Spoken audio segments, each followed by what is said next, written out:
பராமரிக்கப்பட்டு வருகிறது.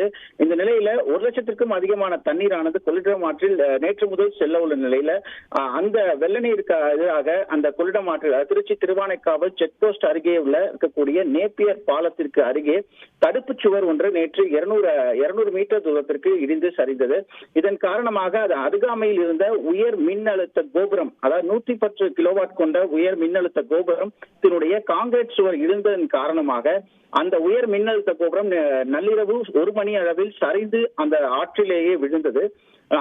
அந்த உயர் மின்னழுத்த கோபுரத்தை கீழே விழாமல் தடுப்பதற்காக மின்வாரிய ஊழியர்கள் நேற்று மாலை முதலே அந்த உரிய பணிகளை மேற்கொண்டு கொண்டிருந்தனர். அதற்காக ராட்சச கிரெயின் மூலமாக ஒரு மின் ஊழியர் அந்த மின் கம்பியிலேயே சென்று அந்த சாய்ந்திருந்த அந்த மின் கோபுரத்திற்கு மேலே சென்று ரோப் கயிறை போட்டு அந்த கம்பியை வலுப்படுத்துவதற்காக கீழே விழுவாமல் தடுப்பதற்காக பணிகளை மேற்கொண்டனர். அப்போது